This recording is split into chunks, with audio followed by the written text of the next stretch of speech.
Then, sir, we must find out the main reason why there were so many writ petitions and petitions for special leave to appeal to the Supreme Court.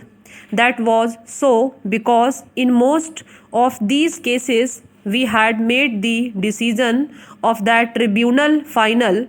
Now, under the Constitution, the Supreme Court has got the right to grant special leave of appeal that is naturally untouched.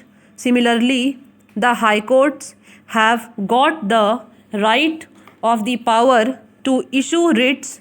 Of course, I cannot say that it is all without justification. Probably many of those courts thought that in a matter where the aggrieved party had not remedy whatsoever, they should rather have the right to look into that matter. And it was from that point of view, probably, that we had so many appeals and so many writs issued by the High Court.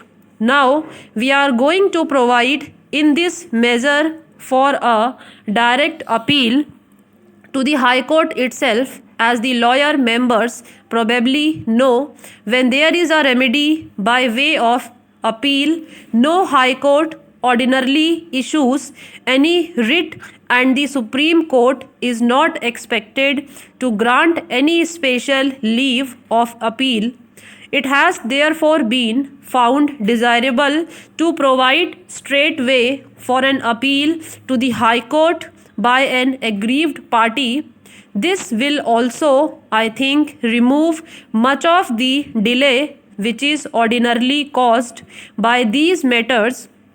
Apart from that, sir, the clause itself mentions that the tribunal shall decide the election petition within 6 months and that the High Court shall dispose it of within 3 months. I know that even if we impose such a restriction, it may not necessarily be so, but I am sure that unless there are any special reasons, etc., the tribunals will dispose of these matters within 6 months, and the High Courts also will give priority to matters like these and dispose them of within 3 months.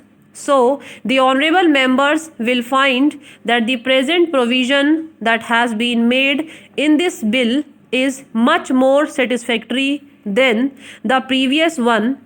Then, sir, as the honorable members are aware, there was a little confusion with regard to the various categories of corrupt practices. For instance, there were major corrupt practices, there were minor corrupt practices, and there were illegal practices, and all of them had different effects under different circumstances, and even some of the lawyers found this matter rather a very intricate one. In the present bill, therefore, only corrupt practices have been mentioned, and the distinction between major and minor corrupt practices has been taken away.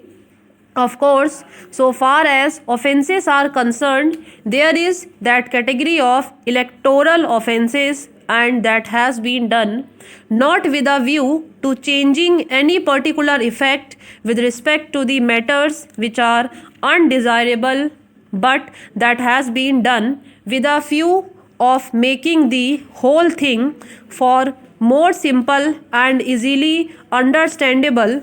So you will find that so far as the present bill is concerned, it has made the election law as simple as possible. Probably there has been some difference of opinion in the other house, and there might be some difference of opinion in this house as well with regard to the clause relating to disqualification, and particularly with regard to the disqualification incurred by a person who has been sentenced to imprisonment for 2 years and more. The reason for that is that generally the offences for which a man is sentenced to 2 years are cognizable offences and offences of a more serious nature. It was therefore thought that in such a case he should not be allowed to stand for 5 years more. But even then, as matters now stand, that disqualification can be removed by the Election Commission in suitable cases. Now, as the honorable members are aware, the Election Commission is a special constitutional authority set up by us in order to ensure the free and fair elections which we want to have in the country. Therefore, it is not as if this power is given to some executive officer of the government. It is not correct to look at it from that point of view. As honorable members know, a man may be convicted or even sentenced to 2 years for offences which may not involve, that is vaguely termed as moral turpitude. To introduce the words moral turpitude in a measure like this will not be desirable, because it is a term which may have a different meaning in different conditions and the different types of circumstances.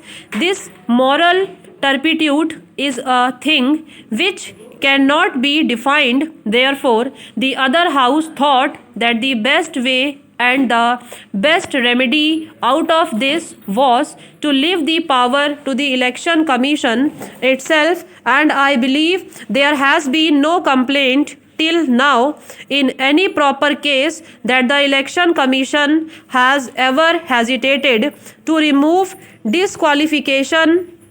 If it could be done, I am sure that hereafter also there is no such danger so far as that independent authority is concerned. But to introduce the term moral turpitude in this measure, that very vague term has not been found.